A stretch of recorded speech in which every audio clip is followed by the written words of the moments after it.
Hello, everyone, and welcome to my channel and specifically to this discussion around Bitcoin's existential risks.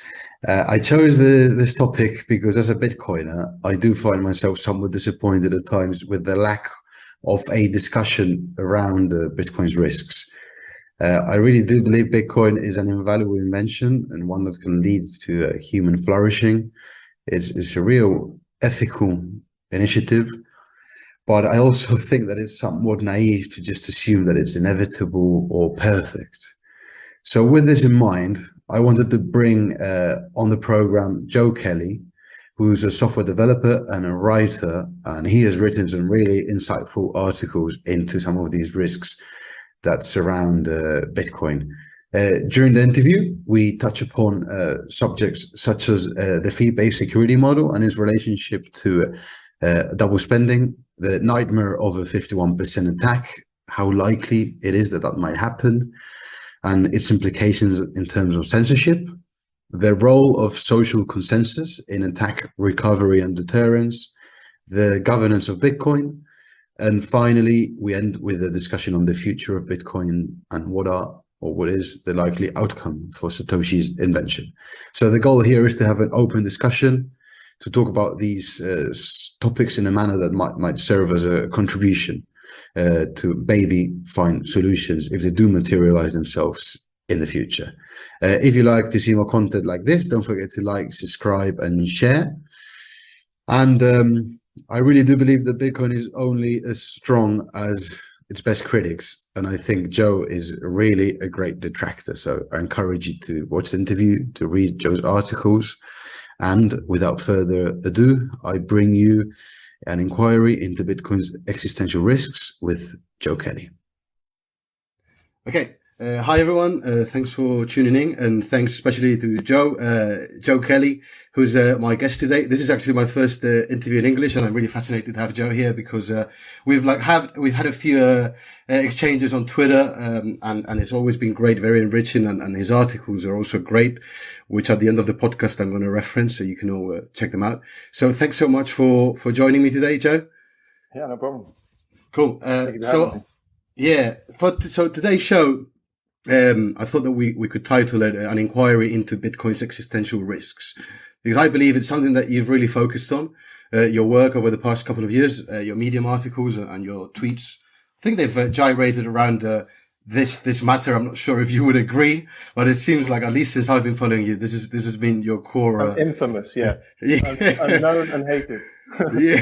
yeah, for sure. What was your bio description? It's Bitcoin supervillains in there somewhere, yeah. Bitcoin supervillain, yeah, I like it. So it's going to be a really good interview or a conversation. I think we can have a bit of a discussion, bouncing around, and I'm really looking forward to this, to kind of maybe broaden the conversation around Bitcoin. And I think Joe is the perfect candidate to do so. So before we start, I thought that maybe we could tell us a bit about yourself. Who's Joe Kelly? How did he arrive at Bitcoin? What do you do? Like, what's your kind of normal occupation, normal job, if you have one, or are you focused on disparaging Bitcoin full time? We'll do a short intro. Like, I'm a product designer and software engineer, basically. So that means I work in tech startups and I design products and engineer software to make those products work. Basically, that's the short version. But I'm also a writer, which is more relevant to what we're talking about here, because I write things that cyber hornets hate, basically, about Bitcoin. I write a lot of things about Bitcoin security and what I think's wrong with it and why it might go wrong and everything might come crashing down. So, cool. Yeah. And how did you arrive at Bitcoin? How did you find out about it? When was it? And what was your introduction? Well, I mean, the first time I heard about it was my brother telling me at some point. He sent me some Hacker News post. This must have been like back in 2013, 14, after it first ballooned up, like the first, not the balloon up to 13, but the balloon up to like, 1,000 or something like that. In the aftermath of that, I came across it, started playing around with it. I didn't like pass on it as an investment or anything. It was, I was just interested in it as an engineer mainly. Okay. Like, it was just interesting. Like, I read the white paper, got my head around it. It was like, kind of interesting, but I wasn't really thinking about like, macro, how it affects the world, how it affects government. I was just like, oh, this is fucking cool. And played around with it, moved it around. I remember there was a website called Seals with Clubs, which was for playing poker. I played a fair bit of poker at the time, so I was like, fuck it, I'll try that. It was fairly short. It was infested with bots, and it was also just crap compared to like Full Tilt or PokerStars. So it was like, why bother? So stopped doing that, moved it back, left it on a phone. It was like I had a Samsung S4 that had like half a Bitcoin on it or something by the end of it, and then I lost that at some point. So I have that. I lost some Bitcoin. I'm not like bitter about it or anything, but like that's pretty much my story. And then it came back again in 2017-ish. You know, the next balloon up. I was working on a payment startup at the time, and we were in an open plan office, and there were guys all around us, like filling up offices who were they were all working on an Ethereum project, and they didn't even have a product, but they just kept hiring people. And their offices were just like ballooning up. We're like, what the fuck's going on here? They were just sat on this stack of Ethereum that was just going through the roof. So they were making tons of money with no product or anything. It was just like, okay, fine. So it got my attention again. I started looking back into it, and then. Yeah, I didn't really reach any different conclusions than I come to earlier, which is like the government's probably going to ban this at some point if it gets anywhere. Like, so, and yeah, that's when I started writing. It was like, you know, trying to understand, like, I don't see what I'm missing. I see all the money flowing in, but I don't understand what am I missing here? Like, what are you guys trying to build that you can't build in the regulated market? Like, again, I understand the wider government, you know, let's separate money from state. That's fine. That all makes sense. When I look at people who are trying to build products and all the money that was flowing into them, it's just like, I don't get it.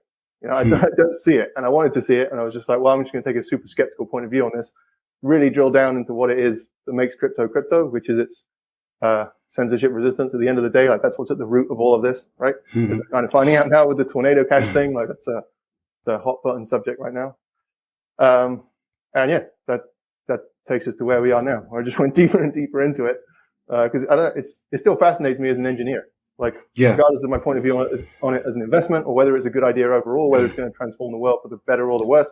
Like, I still enjoy just understanding it, as an engineer. So you digged into the code, I presume, back in 2015 when you a little bit, not so much. In principle, yes. So like understanding how it works, but I don't code in C, so I wasn't going to learn just for the sake of that. But I mean, I looked in principle, yeah.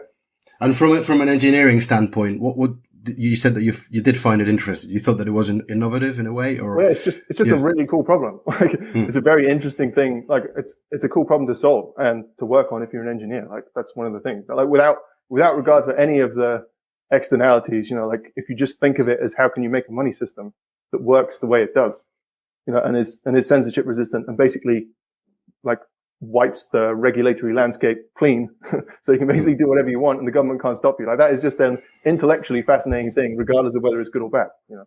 So, I agree. And in fact, I did want to start with like more of a normative discussion before we get into the descriptive engineering, game theoretical aspects of Bitcoin and the means. I wanted to start with the ends. And to me, I got interested in Bitcoin. I perhaps not unlike yourself, well, maybe unlike yourself, because I mean, you said that you were speaking with your brother. For me, it was more like after the great financial crisis, like 2010. I was in uni in England, and I remember all the banking, Lehman Brothers collapse, and all the money printing, and all the subsequent QE. And I did think that was profoundly unjust. You know, I thought that the system was rigged in a way, and many other people did. So I see the ends of Bitcoin as being like, and I'm just going to summarize things here, but I think it's two pillars. It's like you've said, censorship resistance, and a predictable supply that cannot be altered. I think those are the ends. And I believe they're desirable or ethical, if you like, because they lead to positive consequences, or they have the potential to lead to very positive consequences in terms of wealth inequality, financial inefficiency that we suffer today, financial crisis, maybe even like environmental regulation. And I'm not one of these Bitcoiners that believes that Bitcoin is the holy grail and is going to lead to, Eden on earth. It's going to everything. No, I just think it's one tool that can help advance humanity and maybe alleviate some of the suffering and lead to human flourishing in some aspects of life. So I think that's why those ends, which are censorship resistance and a fixed supply, are desirable. And I was wondering, do you think they are desirable ends? Do you think they're not even a good value proposition? Well, so overall, I think the balance swings towards the negative. I fully recognize the value of it in terms of whether it's the corruption in the money supply and someone just, being in control of a monetary spigot is an extremely dangerous thing to have. Like, and it obviously opens up massive doors for abuse. But yeah, wait, what was the other part? The point is, because before we get into, and we're going to have a really interesting conversation, so you've written about this, about the means. Like, do you think the ends? Because Bitcoiners, we're fervid creatures. Like, we really believe we are contributing to the world and the flourishing of humanity. We could be terribly mistaken. And I'm always interested in hearing from people who have opposing arguments that maybe it isn't your view that the ends of that Bitcoin pursues, whether those ends can be achieved is a separate matter, and we're going to analyze that matter today. But do you think the ends are in themselves desirable? Do you think they're ethical? So the censorship resistance part, right? And the kind of, let's just deregulate everything. There's obviously places where regulations get in the way and cause negative results for people, especially in desperate situations, right? Like, it would be great if people could just open a gold account with, in Switzerland or something. If you're in Lebanon, you could just open an e-gold account, essentially, right? Like, that'd be great. Or if it was dollars in the US and with US banks, that would also be great. But there are regulations in place to, stop money laundering and stuff. So, that prevents them from doing it.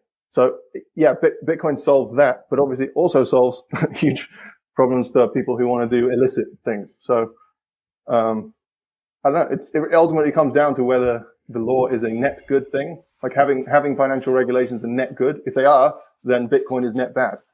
If having laws and regulations are net bad, then having Bitcoin is net good, or having no regulation.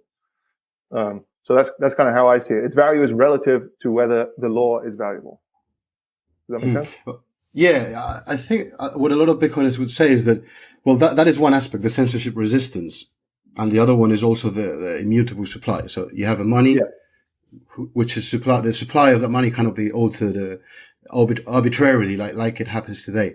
And I think those are the two value propositions. Maybe you believe that if laws are good, or in the places where laws are good, then censorship resistance you don't think is a desirable thing, or even it's going to have a net negative effect in places where laws are good. It's going to have a net positive effect in places where laws are bad. That's Yeah. So I guess that side of the argument comes down to whether you believe laws are good, and they will remain good, which is debatable if you look at history. Right. And then, but then there's the other pillar of Bitcoin, which is this supply of money, which is immutable. And I believe that a lot of today's economic issues stem from an arbitrarily managed money supply, like financial crises, other economic inefficiencies, and also a lot of wealth inequality. Not all of it. I think there would still be inequality in a Bitcoin standard, or whatever you want to call it. But do you think that there is merit to this idea of having a money supply that cannot be altered by a central banker or any other? I think there's for sure ethical merit in it. Like, if you start from the point of view of should people be elevated into positions of authority, or it's kind of like having a stratified society, right? You have very privileged people who have access to an enormous amount of power to direct resources on behalf of everyone else. Now, that's dangerous. It's elitist. I understand all those arguments, and there's very strong ethical concerns as well as practical of that. Absolute power corrupts absolutely, sort of thing. So all of those things said, there are also practical concerns with not having any flexibility in the money supply. So then you can't adapt to circumstances at all. As in, you can't adapt your monetary strategy to circumstances as they change, as they unfold at all. Like, I understand you push it all out into in theory, it all gets distributed. Everyone has more savings. Therefore, they're able to adapt locally, and everything just happens locally. But there are things at a macro scale, the most obvious one being war. If you back up from today a bit and go back to the First and Second World Wars, if the German war machine starts printing money and turning on its production engines, you have to keep up with that. You can't let them get away from you. You have to you have to do the same thing. In theory, maybe there's enough distributed wisdom in your economy that everyone's like, oh look, the Germans are doing that, we have to therefore voluntarily fund our army to keep up. But in practice, the ability for military generals and the government to work together and just be like, yeah, we need that much money, get it to us now, and take it from everyone unilaterally. Those kind of things, those sort of tail risks that we don't really think about because we've had ridiculous stability for the last 90 years. I can fully understand why you would develop one, even with all the risks you know, that it entails as far as having an elite that has far too much power and, you know, is unethically able to, as we said, you know, direct resources on behalf of everybody else. That's the question. So I guess if I understand correctly, you believe that under some circumstances the government should have the power of covertly distributing. Unfortunately, yes. Yeah. Not should, but kind of must. Like, you just don't get a choice. Like, circumstances dictate that you have to. You know? Well, perhaps we do get a choice with Bitcoin. That a lot of us believe that Bitcoin is that choice precisely because it cannot be diluted covertly, and that's why if it can be ubiquitous, like if it can be truly ubiquitous around everywhere and everywhere's using it, then that's going to be a level playing field, right? But if, I don't know, for example, just to put my FUD hat on for the first time, like if China doesn't use Bitcoin, for example, and China meaning their whole ever expanding empire with the, you know, Belt and Road Initiative and everything, if they don't have a free internet, right? It's policed. Like we have a free internet, we take free speech not for granted, but you know what I mean? We're very used to it being a thing. They don't have that over there. So if they want to stop Bitcoin, they can. They just surveil everything and stop it. And we won't be able to do anything about it. Or the Chinese people won't be able to do anything about it. So there would be an asymmetry there. I'm not suggesting they would, you know, cause World War III necessarily. Maybe they would though. I don't know. You kind of have to, yeah. I think it will generate an asymmetry, if you see what I mean. They wouldn't have Bitcoin, we would, and we would be somewhat financially straitjacketing ourselves by that, if that makes sense. Yeah, and perhaps in the Bitcoin world, it's very common to have unorthodox economic views, which you might not hold. Like, for instance, the idea that, like you said before, macro imbalances need to be balanced out by printing money is a common view in, you know, standard conventional economics. But for example, in the Austrian economics and perhaps, you know, in other schools, that's not the case. Like, that's not a risk-free thing, right? I appreciate that. I appreciate whenever you do that, you're taking a significant risk, but it's always in the context of other, it's like a least bad option type of scenario. That's the important framing that we need to have whenever we're talking about money. It's wrong to put Bitcoin as like, oh, it's an ideal and it would work perfectly. No, Bitcoin would be fucked. As much as the fiat system is fucked, like Bitcoin would also be fucked. We're trying to figure out which is the least bad option to have. I agree. Like, we can't fall prey to the nirvana fallacy, which is often you just criticize something from a position of idealism, but you need to understand how they would work in real life. And you're going to have things that work and things that don't. But I think the ethics are important. That's why I wanted to start talking about the normative side of Bitcoin, and because also our ethical conclusions are going to somehow often determine our conclusions on descriptive matters and engineering matters, like, or they could kind of guide them in one way or another. And I think it happens in Bitcoin, where a lot of people, like I said, they believe it's the Holy Grail. They really believe that this is going to bring heaven on earth. It's the promised land. Once we arrive there, you know, everything's going to be perfect, which is obviously incredibly naive. Yeah, but then there's the opposite side, which perhaps if you think that Bitcoin is net bad for society, you're only going to see the bad sides of it, you know, and the bad, and perhaps not the things that could work. And I reckon it happens with a lot of economists, mainstream economists. They take that position. Critics, right? There's also, it's like perhaps, they deny the positive that's in there. So like, even if you think it's net bad, right? Like, as I personally do, I still recognize there's a lot of good in there, and there's definitely a lot of good intent. You can't fault that. I mean, it's not like everyone's out there just purely conspiring to, you know, blindly make money. They do genuinely believe it's going to lead to good things. So I think it's a good starting point. And the rest of the conversations we could get into, like I said before, the means. Like, we've established the ends. I think you agree on those two ends as being the value propositions of Bitcoin, but perhaps you don't think they're as desirable as others believe. Yeah, which is fine. I'm a bit more like reticent about how good they are. And I think it's good. It's good to have this skepticism. Perhaps we could have a whole conversation about this matter, and I believe we could. But it's best if we move on today. And the next, the next section that I think we should touch upon is, and you've written a whole article. It's a 3-part article on this matter. And it's the fee-based security model, the Bitcoin's fee-based security model, and whether it's viable or not, and why fees are important. These kind of questions. So I wanted to start asking you that precise question, like, why are network fees important, and what happens if they aren't high enough? Right. So network fees are important because ultimately that's where the security budget, meaning the reward that gets paid out to miners in order that they mine to protect the network, that will in future entirely come from fees. Like at the moment, it's 99% block subsidy, meaning the new issuance of coins, right? Yeah. But in future, that's decaying away at an exponential pace.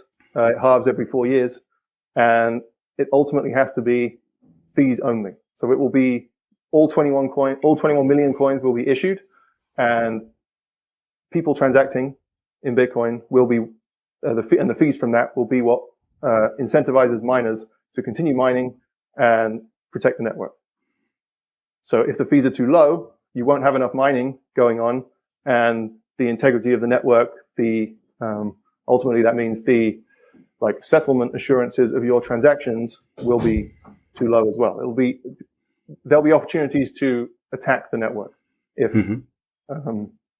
there isn't enough mining going on around the world. Does that? Yeah. That answer it? Yeah, and when you mention terms such as settlement and attack, you're talking about double spending, right? So someone attempting a double spend. Yeah. And well, I think double spending is one of the key attacks, and I reckon we can focus on that. And I was looking at the figures before this conversation. I have them here. This was from August the 10th, which is like 6 days ago. And according to blockchain.info, I think it is, and a couple of other sites, a daily transaction value was $3.5 billion. Total miner revenue was 22 million. And of that total revenue, network fees were 500K. 500 so grand, yeah. 2%. It's 2% of total miner revenues comes from network fees. And Right. that's the problem that you allude to, which in the future, obviously, miner compensation, the block subsidy reduces geometrically. So every 4 years it's cut in half. And that means that transactional fees need to come up. So what I did was I was doing the math quickly, and the cost to attack the network on August the 10th was 0.6% of the daily transaction volume. 0.6 doesn't seem like much, but then again, like for me, it's quite hard, to estimate what's enough. Is it 0.6% of daily transactional volume enough? Is it too low? Is it too high? How can we begin to think about these sort of questions? How to calculate whether a double spend will be profitable? Yeah, whether the network is secure from double spending with this level of. Today it is purely by the fact that most of the network is regulated anyway. So most transactions aren't taking place without the protection of KYC and government fallback. But so the point of that being, there isn't actually a huge amount of surface area to attack. If you're going to attack the network, and the article obviously goes into a lot more detail about this, but if you were going to double spend on the Bitcoin network, you wouldn't just do one at a time. You would do thousands of transactions simultaneously, all around the world to multiple places, exchanges, anywhere else you can buy digital property that is immediately recoverable in the transaction. And by doing thousands at once, you obviously massively increase the amount of, or the size of the double spend that you can perform in a short space of time. Ultimately, there's quite a few moving parts in how we get to that. It's probably best to read the article. It's kind of hard to do it all in voice. I don't normally speak about this stuff out loud, so if these thoughts aren't particularly well formed, I apologize. No, for sure. Listeners, viewers, you need to go and read Joe's articles, because there it's really explained succinctly and very clearly with examples. You show the math, but perhaps for me, because we say, is it enough? Is it too much? Is it too low? The 0.6% that we have today, I find it really tricky to establish what's the appropriate, the optimum level. And do you have any ideas around that? Well, as I say, it depends on the opportunity to actually execute one in the first place. So it's kind of, and that's actually not a measurable thing. That depends on how everyone around the world is behaving, how much it's in use, what kind of ways people are using it, how long they wait. Do they believe in the 6 confirmation rule, for example? If everyone's doing that, that makes the opportunity a certain size. If everyone waits 100 blocks for confirmation, that changes the opportunity. There's a lot of moving parts, and they're not measurable. It's up to people all around the world and what they do. So the issue as I understood it from the article is that, well, the idea, Satoshi Nakamoto's idea was to put a cost on double spending and to incentivize rational agents to behave in their own self-interest, so they would endure a cost that would be greater than the potential reward of double spending in terms of the energy usage, in terms of that's the theoretical idea, right? Yeah, so it wouldn't really be the energy usage, it would be the cost, the hardware cost into the hardware. Yeah. That's the main chunk of what it's going to cost you, because if you do double spend, then you've undermined the whole purpose of the network, basically. And the theory is the value of Bitcoin would then crash, which means the value of the billions of dollars worth of equipment that you used to double spend against the network is now valueless. You just set fire to whatever, who knows, 3 billion, 4 billion quid's worth of hardware.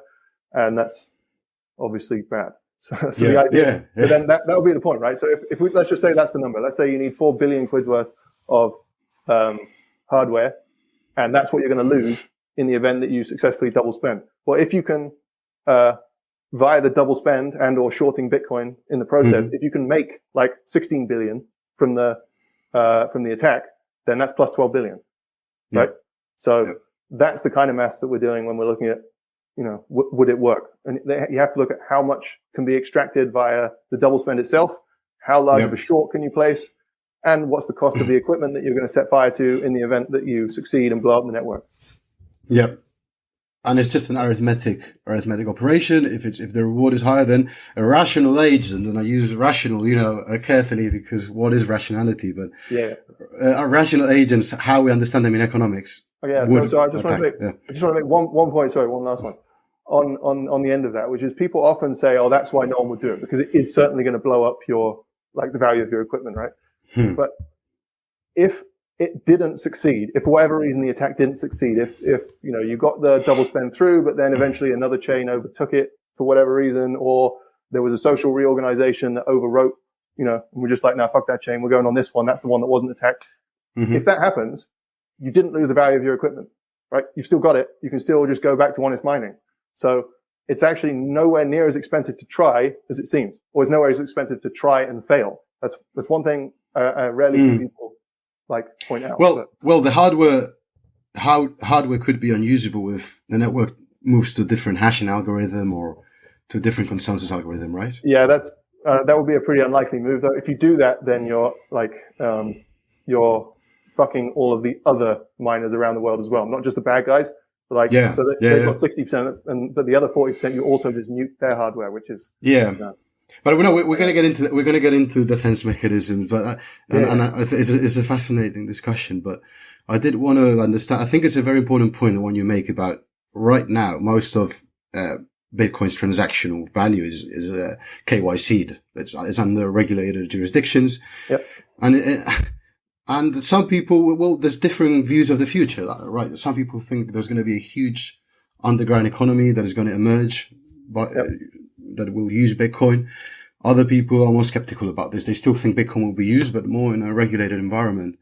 So there are many variables to this equation, right? In terms of the potential reward of a double spend, there are many variables. And if we reach a future where Bitcoin is used, but it's embraced by the state, let's say that maybe like a fiat currencies are backed by Bitcoin, like they were backed by gold in the past, or partially backed. Then the Bitcoin economy would be huge, but it would be regulated. So the space for a double spend would be reduced and relative to the value of the coin. I'm not sure how stable that would be as a regime. I'm not convinced fiat and Bitcoin can survive. I think people say that because they don't want the government to come after Bitcoin. But the difference with Bitcoin and gold is that Bitcoin is transportable, right? So at any given point in time, like me stood here right now, why would I hold value? Any free value that I have is not going to go in cash. It's in USD. I mean, it's going to go in, I'm going to convert everything I have into Bitcoin if it's there and it works as advertised. So I think that would be pretty severely destabilizing to the whole dollar system and ultimately probably the dollar itself. I think it would be a new dollar. it's another. I think it's another in-depth discussion. I'm not too sure that it wouldn't coexist. I think there are big incentives for states to adopt Bitcoin and to integrate them into the monetary system, at least to use them as part of a central bank reserves. So why would you put fiat on top of it though? That's the part I don't understand. Like everyone can just use it, right? That's the idea. So. Well, for example, before you mentioned, I don't know if you mentioned that explicitly, but a lot of people say how Bitcoin is volatile, and it might be inherently volatile because of its inelastic supply schedule. It could be the case that it will always remain too volatile, in which case it could be used to back a less or more stable fiat currency, just like it was with gold, and we could expand and contract the supply of that. Well, not we, but these these bureaucrats that everyone despises, could use this fiat currency to stabilize its value, and Bitcoin could be part of their kit, their asset on the balance sheet of the central bank. This is just one idea, but the deeper point that I want to get to is that perhaps, and this is quite ironic, state adoption is part of the future in which Bitcoin flourishes, precisely because the space for this black economy, submerged economy that you mentioned, that could enable double spendings is reduced if we have regulatory clarity. I don't know if it's something that you've thought about. Yeah, it's kind of, it doesn't make a huge amount of sense, like at least from a historical and I don't know, even in like the technological principle of Bitcoin is to be censorship resistant and to basically make sure the government can't do anything to it. That's its main, like, or entire even raison d'etre. See what I mean? So, government's embracing it is a weird one. Yeah. In theory, I guess. But, well, we've seen El Salvador. I guess that's anecdotal evidence so far. Yeah. But it's like less than 10 million people, right? There's not I was there in November last year, and it was quite interesting to buy like a bottle of water after going to the beach, just like with lighting network and stuff. It was, I mean, I wouldn't say it was a peek into the future because the future is still to arrive, but I think it was interesting and it did make me think about these options. But in any case, I want to go back to, the idea that network fees might be too low, right? Like you say, to discourage, to deter double spending. And this is a discussion that Bitcoiners have had for a while. And some people think that it isn't an issue at all. Other people are actually proposing alternatives. Like, for instance, Peter Todd, I'm not sure if you read recently, he proposed adding tail emissions, under his argument, this would keep the supply of Bitcoin stable. I don't think it's the case because he assumes in the paper, that lost coins are going to be constant throughout the future, which... Yeah, that's like the Dogecoin argument, right? Like Doge has tail emission, but there'll be so many lost that it'll balance out and then you get roughly steady supply or something like that. Yeah, which doesn't make any sense because there's no reason to believe lost coins will remain constant. So what I'm trying to get to here is that other people have proposed, for example, merged mining. And I've used DeFi protocols over Bitcoin, RSK. I'm not sure you're familiar with Rootstock, which is it's a Bitcoin sidechain, but what it does is that it adds miner revenue because every time I use my decentralized application, for instance, a DeFi app, every time I make a transaction, a small fee goes to the miners. So that's the way that some people are proposing to increase the revenue to miners. So and others go as far as just removing the 21 million cap and adding like perpetual inflation. Do you think, what do you think these are reasonable proposals? That would be a reasonable one for defending against double spends, but it's not a reasonable proposal for the reason you kind of said earlier, which is the 21 million cap is sort of meant to be an inviolate thing. It's not, it's not meant to be changed, and it's kind of the entire, in a way, it's almost the entire value proposition. So I don't know. When I think about defense, really the only way it goes is social recovery. Like human beings just being like, oh, okay, a double spend happened. Well, we'll undo that. We'll organize. Yeah. We're all incentivized to be like, get the fuck off. This is our chain, not that one. Yeah. And, that should happen spontaneously. And there are some issues with that because that's technically an act of, like political economy. It's not an act of, that's not an engineered solution. That's people organizing to impose a set of values over the protocol. Yeah. So, it gets messy. And there are arguments both ways. I've had very long discussions with Matthew Pines in particular around this point. But the idea that you can establish like a set of social norms that everyone just understands. Everyone understands that the value of Bitcoin is in the 21 million cap. It's in it being censorship resistant, and that is what we're buying into, right? Yeah, like, come what may, if someone attacks it, well, fuck you. I mean, we're just going to get back to our norms that we all share. Yeah, right? yeah. Now, that's a good argument for why an attack won't work against Bitcoin, but there are significant concerns about what actually happens with that over time. We're gonna get into the social defense because I want to touch upon it, but I wanted to just finishing off with the double spending problem.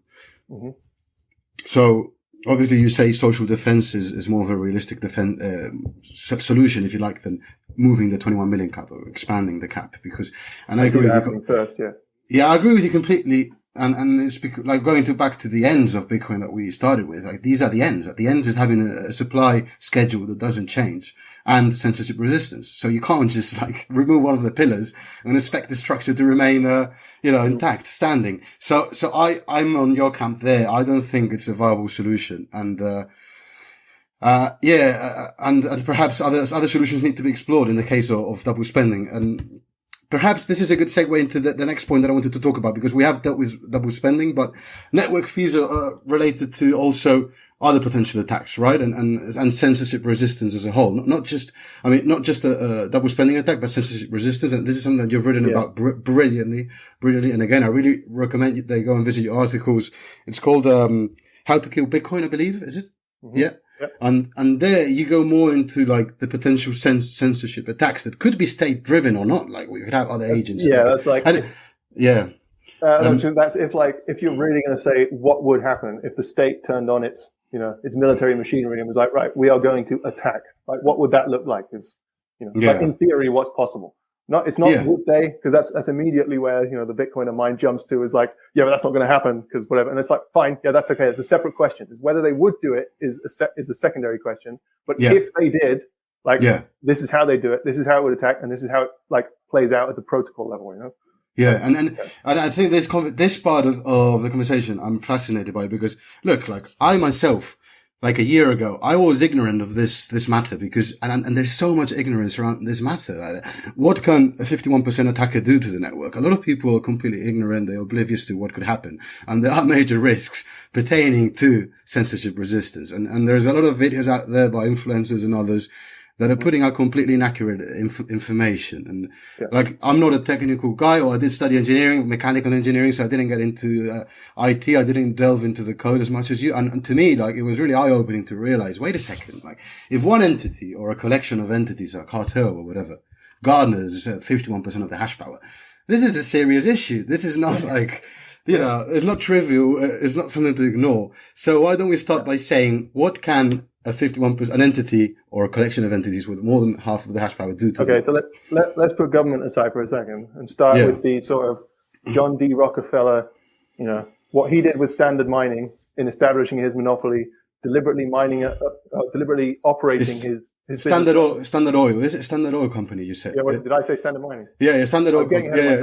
So what did he do? Because I'm actually not that familiar with it. So he could just like, he made sure that he was just the one biggest like entity, right? And that everything would run through him, which meant anytime anyone else, any competitor came up, he would deliberately start operating at a loss, which meant they couldn't bootstrap their operation. So he undercut them, and he's large enough. His organization is large enough and has enough capital that it can afford to withstand, it can stomach that loss, whereas they can't. So he like deliberately like pushes himself down, but drowns them with it, and does that with everybody and just keeps doing it. Oh, there's a new one, pull that out. There's a new one, pull that out. And then you maintain a monopoly that way by, you're self-sabotaging. So he was overpaying for the land, for the oil fields, or how was he? I think he's just deliberately charging low prices. Selling oil at prices which no one else can compete with. Like it wasn't even profitable for him long term to sell that low, but he knows that it's going to take them out of business first, and that was his goal. And then he returns to the prices he was at before and makes that and more back. So okay, makes sense. So how does that apply to Bitcoin and this broader point of what can happen if a 51% entity? If Rockefeller 2.0 comes along and sets up the Standard Mining Company, right? That would be basically once you get past the point of having 51% or more of the network, you can execute a strategy which denies all other miners, in a similar way we just described, denies them of any revenue. So that they mine, but their blocks never get into the chain. So they never actually get any rewards. They don't get any of the blocks revenue, they don't get any of the fees. The chain ends up being constructed entirely by you. Right. Yeah, and that's because every node syncs with the heaviest chain. Or this is part of the protocol, right? So if I run a node, or if my wallet provider runs a node, it's going to sync with whichever is the heaviest chain, which in this case, mathematically, tautologically, would always be this entity that controls more than half of the hash power. More than half is always the heaviest chain, right? And so And because those other guys, all your competitors, aren't getting any revenue, they have to shut down. So your monopoly is consolidated. Yeah. And let's just say, for the sake of example, that you've got 70% of the global hash rate and 30% is in other miners' hands, right? When you start this process, you'll be mining at like 70% of the total cost that it would be for the network, but you'll be getting 100% of the rewards. So that's a 30% margin versus when you're mining honestly and competitively with everybody, the margins in mining are tiny, right? Like you're making very small amounts by mining honestly. So a monopoly is by far the most profitable thing that you can do as a miner. And it wouldn't just have to be one dude. You know, we say John Rockefeller, but like it could be a cartel. It could just be, three or four who just by far the biggest operations and they would just agree to do that. But operating as a monopoly is the most profitable strategy on paper. And just so everyone understands, like what would it look like mining at a loss? We can understand that when you sell oil, maybe you overpay for the fields or you sell your oil cheaply. But what would the mechanics of that be in Bitcoin mining? It would probably play out in the chip market most likely. So you would overpay for ASICs. If the break-even cost of ASICs was like I don't know 10,000 per ASIC, and you deliberately spend $10,010 per ASIC, no one who's operating for profit is going to want to come in and like buy it for that because they're going to end up losing money. So, same with Rockefeller, you're happy to lose money in order to like maintain your monopoly. And as long as other people know that you're willing to do that, they're not incentivized to then try and compete with you because it's just going to be a loss-making enterprise for them. And again, they're not going to get any revenue, and the 10 grand that they do spend on the ASIC goes up in flames. So. What about the electricity costs of running the equipment? Is there a factor there? Does that play a role? I mean, that's probably ultimately going to be $0 per kilowatt hour. Like there's so much waste electricity in the world that there's a massive excess supply. Like just like hydro dams in China, in Quebec, even in the States as well. Like there's more than enough energy in. This is one of Adam Back's own points, actually. Like, there's enough energy in Quebec, Canada alone, just being thrown away, that could power more than the entire, like, all of the ASICs that are around the planet at the moment could all just be taken to Quebec and plugged in there and run off waste energy. And like, that's a great argument when it comes to the cleanliness of Bitcoin and its emissions and stuff, right? The environmental argument. But that's a terrible argument when it comes to security, because that means essentially the Canadian government has vast resources that if it wanted to, it can use to set up an operation and do whatever it wants with the network. Yeah.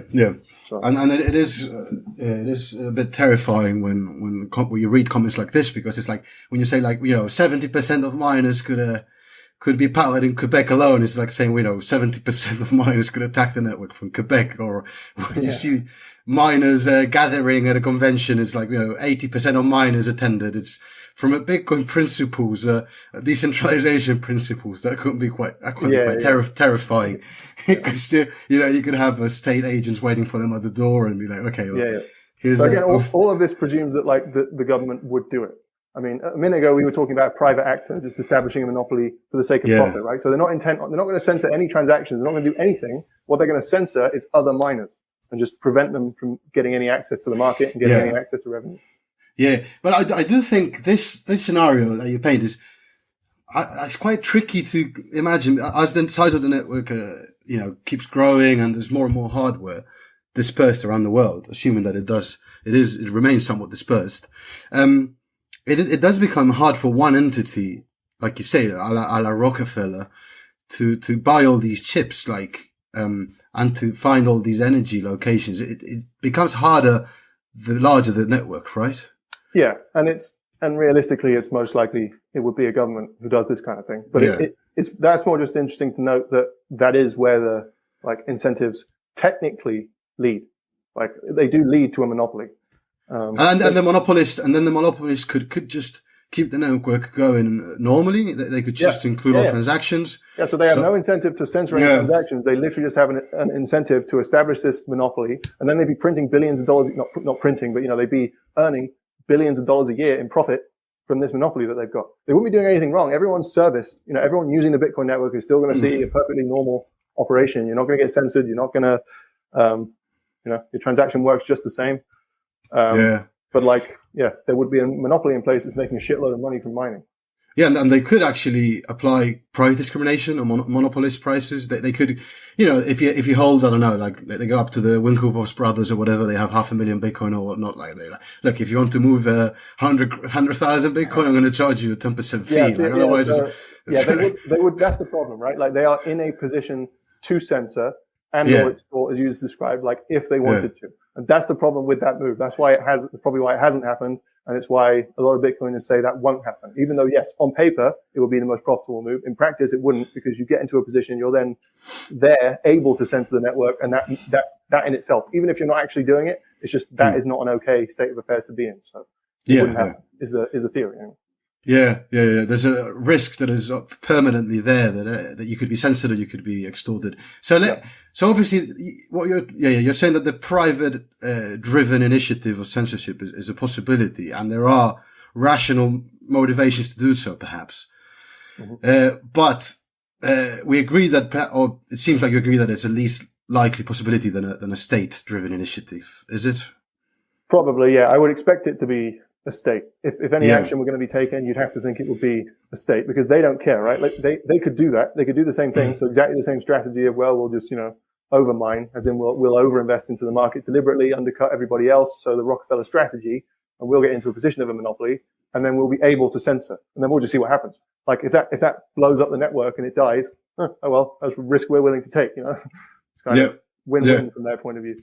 And states are not rational entities. They don't think in terms of profit and losses. They go to war. As well, of course. So then, the question, the most important question is, what can a state do? Like, what can someone if a state garners 51% of the hash power, what are the consequences for users of the Bitcoin network? Because I believe a lot of people think that it would be completely irrelevant. It would be immaterial. It wouldn't affect the network. So what could happen if a state obtains 51% of the hash power? So there's two things, right? One is censor transactions, like selectively. So, identify the Russians and be like, right, we're freezing those funds. Those can't move anymore. Everything else moves fine, but those are sanctioned. And they could keep them frozen forever. Effectively, the funds would be gone. Yep. That's for as long as they keep 51% of the hash power. Yep. And the second thing they could do is denial of service the entire network, which is a more severe thing to do, obviously, but is in theory possible as well. But if I was going to say something about the censoring. Forgot what it was. Those are the two things you can do. You can censor transactions, or you can denial of service the entire thing in order to kill it and get rid of it. Yeah, and it's important to note, this might not be too obvious to some people, is today is the Russian oligarchs, tomorrow is whoever attended a protest or whoever. If they know your Bitcoin wallet because it's associated to Coinbase or whatever, they can just censor. Yeah. Just remember what it was. Sorry. It's very often, or usually rather, Bitcoiners will say that censoring transactions is not a profitable move, right? You're foregoing revenue by doing that because you're not going to collect the transaction fees off those sanctioned, censored transactions. The thing I would point out to that is that's obvious. Anyone who's doing that is doing it knowing full well that what they're the value that they're foregoing there is something that they are happy to lose because they have value elsewhere. There's just direct value in the US government sanctioning Russian funds. They don't care that they're losing the fee. They're fully aware they're losing the fee. It doesn't make any difference. In theory, the idea is that enough fees would build up that someone else would come along and then take over the network, or take over the position from the monopolist. Yeah. But the monopolist is making a shitload of money. So that would be you'd have to make an equivalent sized investment into mining of the same scale as like the US government's operation, it would have to be larger than theirs to get anywhere. So to make any progress and to actually unlock the network, it's not like you can just bring on a few miners and that would make any, that would help. It's like you'd have to make a gigantic investment purely for the sake of chasing down these few transaction fees. It's like, well, perhaps if the value of the coins is high, it would merit, rather than paying extortionate. Well, like you say, you would add high fees to the transaction, and you would hope that wouldn't incentivize other miners to come online and collect those fees, right? Yeah. Ultimately, you should collect those yourself. Actually, that's the other thing worth pointing out. Is like to your point about extortion. If you're willing to allow that transaction to go through, like you might not be, right? If it's a national defense matter. Yeah. So then, the state-driven attack, obviously, do you believe it's likely to happen by the state? Do you think this is really, because at the end of the day, the state has its own constituents, it would be spending a hefty amount of its budget in order to attain like 51% of the hash power. It seems like a hard sale to the voters, let's put it that way. I mean, to acquire the hardware, it wouldn't cost money, right? Like you just mine normally, you'd be making a very slight loss with the Rockefeller strategy that we just talked about. Like you'd acquire the 51% and the majority in the monopoly position. That wouldn't cost you money. It would actually be profitable to follow that course, but it would become expensive if you ever decide to blow up the network, like, because then you've just set fire to the value of the hardware, right? Even starting to acquire all the hardware. I mean, a government would have to go to the citizens. Look, we're spending like 20% of the budget, or whatever percentage of the budget. Yeah, but you're planning to earn BTC with it, so like it should be profitable. It shouldn't lose you any money. Yeah, perhaps the point is that it might be a hard sale on your constituents if you're telling them, look, we're going to make this huge expenditure on Bitcoin because we want to block these addresses or denial of service, a network that you use, that you plebs love, and we're going to block it forever. Yeah. So I mean, to your shit, what was the previous point you made before that one? Sorry. It was about the it's a hard sale, and perhaps the incentives of the government are not aligned with that of its voters regarding why to mine Bitcoin, because obviously the starting point was that it's bloody hard to like get all this hardware, because if you're a state and you're starting from nothing, you're competing with all these other miners. If you plan on buying it and starting a ministry of mining or whatever, and slowly buying second-hand machines, and everyone's going to be like, what are these fellas up to? Like, people are going to notice, right? Like, that was going to be my point. Is like ultimately, like all of this discussion about 51% attacks and blah, blah, blah, it's all theoretical. Like that isn't how they would approach getting rid of Bitcoin. If they want to get rid of Bitcoin, they'll just ban it, right? Like that would be devastating to Bitcoin. I know it's famous. I know it's popular to say like, oh yeah, well we still use it. Other countries would still use it, blah blah. But if you cut it off from the US market, the European market, and other major economies around the world, like it's already getting cut off in China, right? Like that cripples the upside potential of it as an asset. Like you've taken away the expectation that you can get rich from it, which is going to, that means that a lot of people aren't going to be interested in it anymore. And obviously regulated institutions can't hold it because they're regulated. So. My point there was like all this 51% stuff is intellectually interesting. Like it's interesting to think through, like, okay, if push came to shove, what would actually happen, right? If they really wanted to kill it at the protocol level, could they do it? Yeah. But in practice, if they were going to decide to move against Bitcoin, then they would squash it via, just ban it.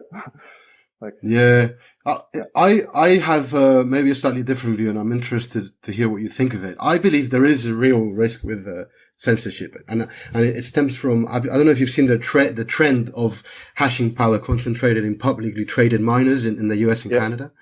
So I think its approach is north of 20% already, and it started at 4% a year ago. So the trend is terrifying. And what would happen if the EU bans proof of work on environmental concerns? China has already banned it.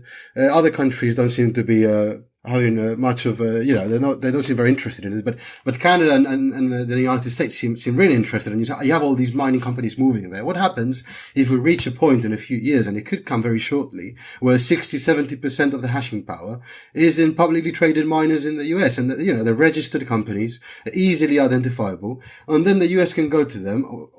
This is the question: can the US government go up to them and be like, look, folks, like, this is 70% of the hash power. You will reject any any block containing a transaction from these addresses that belong to Russian oligarchs or whatever.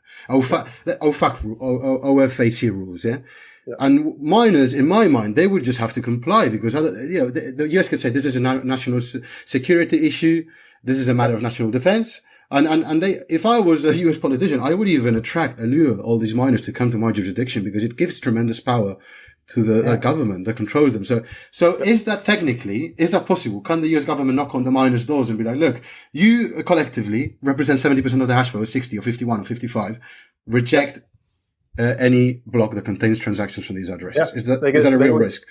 Pretty much. I would say so, yeah. I mean, they have to, they would say that mining on top of a block that contains an OFAC sanctioned transaction, like if there's a North Korean transaction in there, yeah. And you can identify that, and it's one of the sanctioned addresses, then mining on top of that block is illegal because you're adding confirmation to it. You're adding, it's not settled. If it's just one block deep, that's not a settled transaction, right? It needs to be, say 6 blocks before we consider it actually final.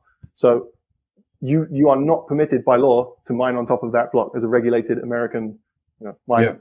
You have to go back 1 block, mine one alongside it at the same height, and then keep mining there.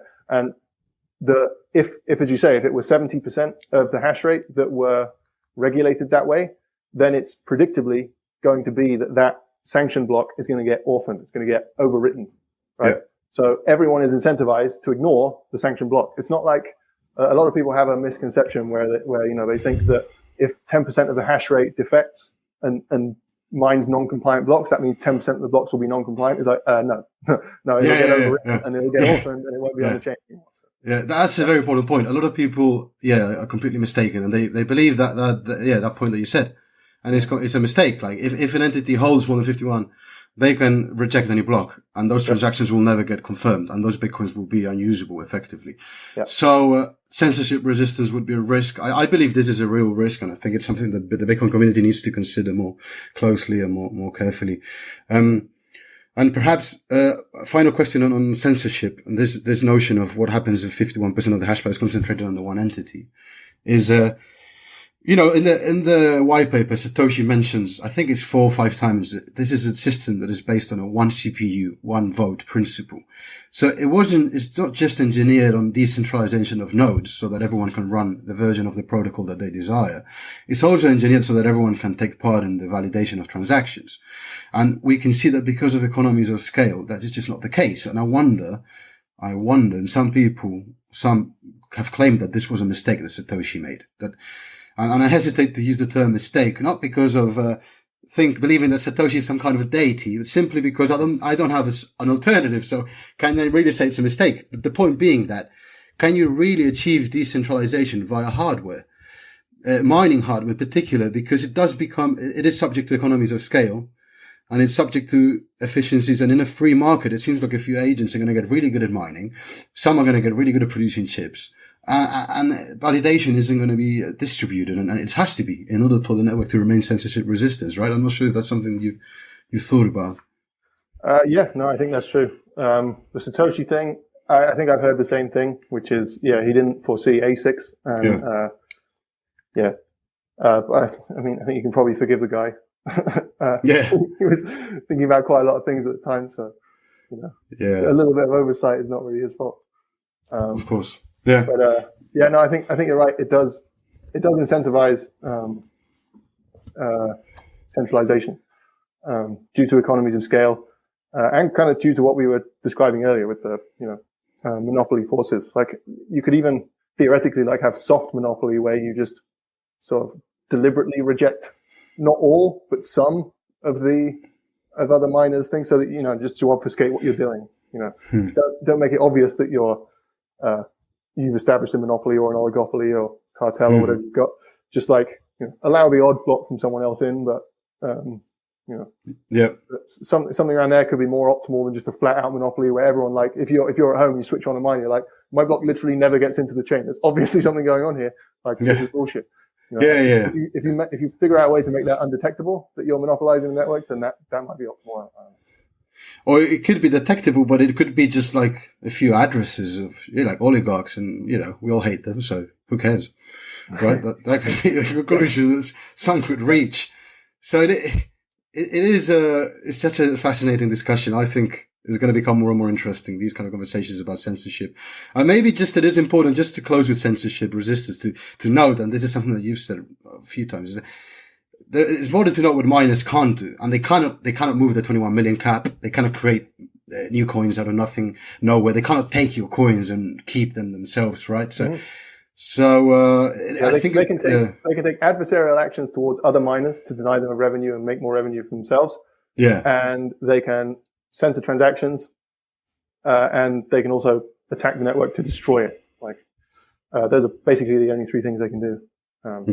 Which are bad things, but they can't steal your funds. Not to be ignored, but they can't steal your Bitcoin. And then comes the question of social recovery and potential defenses if this were to happen.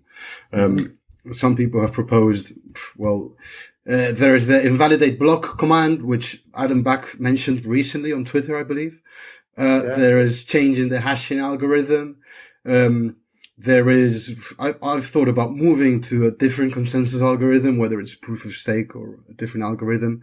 But in the event of a 51% attack, what do you believe are the most effective defense tools? I think in practice, you just see either a switch to proof of stake would be one thing that's harder to deal with from a government's point of view, probably. Ignoring us, I should probably just upset a lot of people by saying that. But in Bitcoin world, if we ignore proof of stake, pretend it doesn't exist for a second, you would just establish like a clique of old OG Bitcoiners, get Adam Back together, Greg Maxwell and the team, right? And they could just have an N of M multi-sig that says that's what the true chain is. Kind of what we described earlier, which is like, we all know what the actual set of norms and values that we're trying to pursue here is. So we'll just trust them. We can it's sort of trust. Oh, well, it definitely is trust, but like it's not that much trust, and you can observe what's happening. Like you can see that they're just allowing the old rules to continue. But they're basically those, say it's 15 people in an N of M multisig, right? Like they would be able to just say that's the true chain, that's the attacking chain. Ignore the attacking chain. Everyone go here. And everyone can just subscribe to what those 15 nodes say, right? That will work. There's, for sure. It's not complicated. It's not a hard problem to solve. The problem with it is, as we mentioned very briefly earlier, like that is an act of political economy, not engineering. You haven't, you've introduced the idea that we can override the protocol when it's really needed, and the problem is people, once that happens, you set a precedent, and then it's like, oh, so we can override things, so if we decide, if lots of people, or a majority of the network rather, decides that this hard cap thing isn't working, it's causing, we've come to believe that it's causing inequality or serious instability in the world economy or something. If we fast forward into a hyper Bitcoinized future, right? We'd be able to get together and say, right, well, let's fork the network to one which is managed by a group of 15 people, and they will oversee a universal basic income, or they will oversee a, essentially printing of funds, whatever, to try and stabilize whatever's going wrong, that everyone thinks is going wrong. And you've basically reinvented financial governance. And that process will kind of evolve into what we have today already. It's kind of hard to speak about. I don't know if that made as much sense as I hope it did.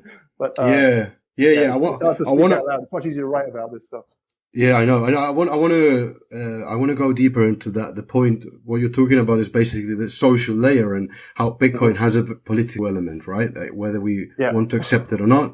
Like the idea that code is law is actually when you push it towards the boundaries and when the system is really stressed. For instance, under a 51% attack, we have to make decisions and we have to decide: are we going to is code going to be law, or is it not going to be anymore if the law no longer serves the purposes of its constituents, right? The constituents exactly. Of Bitcoin. So then it comes the question: this idea of the invalidate block, for instance, which for me is quite novel. It's fairly novel. How does it work? How would it work? Like, because I'm running a node, do I need to type something until they come up? It's basically a way of avoiding the conclusion that I just said. You need to subscribe to someone who would tell you which blocks to invalidate. Like, not everyone is just going to sit there like at home with their node and be like, right, zap. They're not playing Space Invaders. Like, that's fucking stupid. You can't do that. Yeah. You'd have to just be like, well, I subscribe to, Adam Back. I trust Adam Back, and he will tell me which blocks to invalidate. And by that mechanism, you would end up on the right chain. It would be a hard fork because my version of the protocol syncs with the heaviest chain automatically, right? And so then I would be overriding that rule, which would it be a hard fork?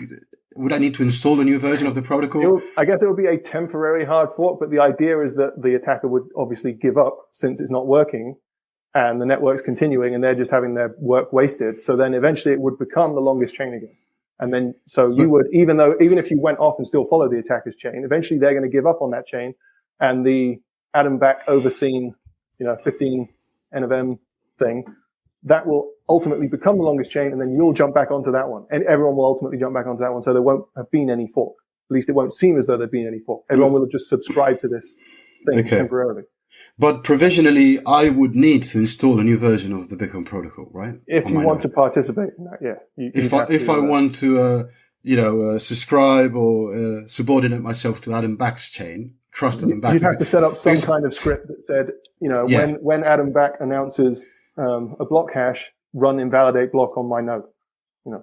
And by that process, you would end up all on the original values chain. Call it classic. Yeah, and then triggering. Sorry. And then we've entertained a possibility that now we're going to think about it or talk about it, how likely it is to succeed. But let's say that that would effectively leave the attacker disempowered, right? He would be mining blocks on a chain that would be worthless.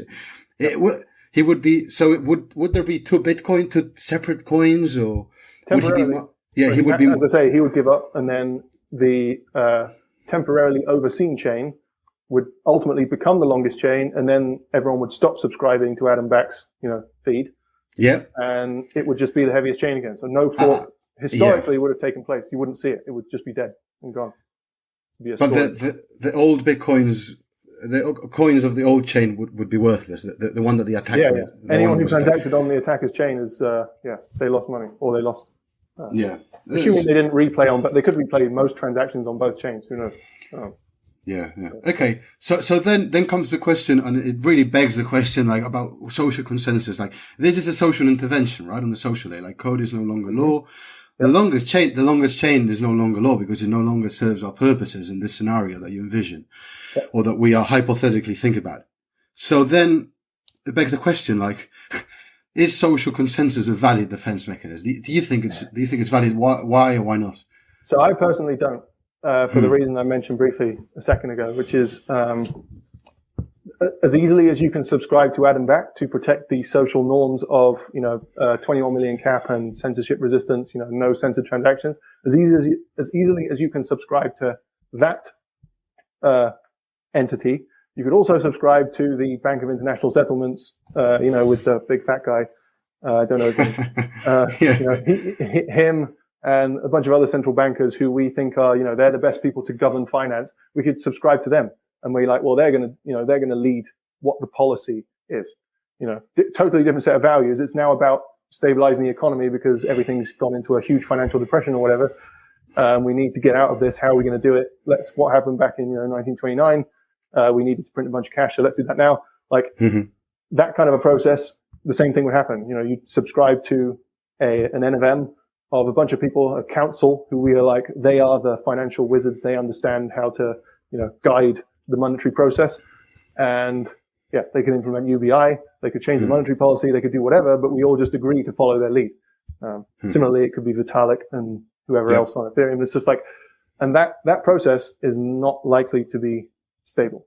in my opinion. Like it's just, if you entertain the idea of overriding the protocol for any reason, then you are going to be entertaining the idea of overriding the protocol for any reason, like arbitrary reasons, not just to regain the Bitcoin set of values, but other sets of values as well. Because people care about other things. When people are starving and dying, people are like, we're going to change that because we don't want everyone starving and dying. Like,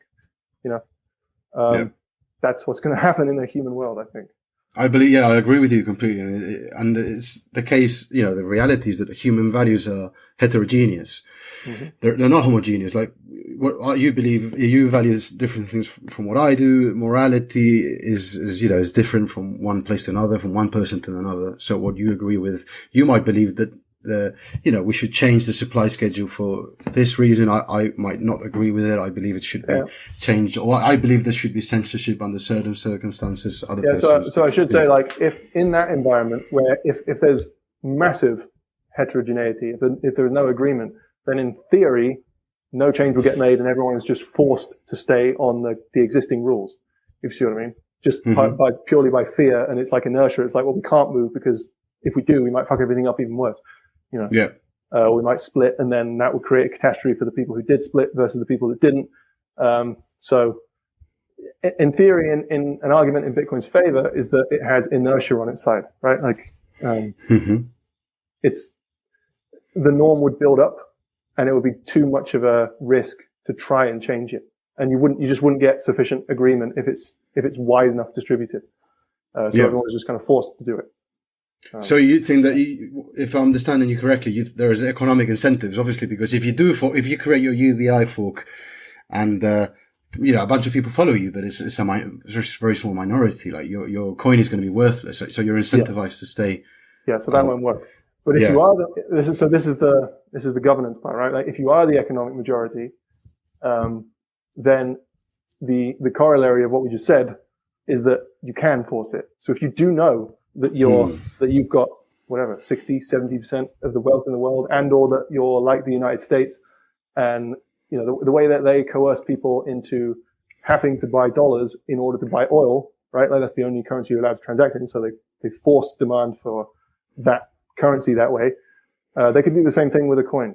So if the G20 nations, in a hypothetical, if they still existed in the Bitcoin world, right? Like the equivalent of the G20 nations, if they all got together and were like, right, all of our countries are going to agree to only transact in that coin, that rule set, that change, then assuming they can still force people and they have enough power to do it, that's the kind of thing that would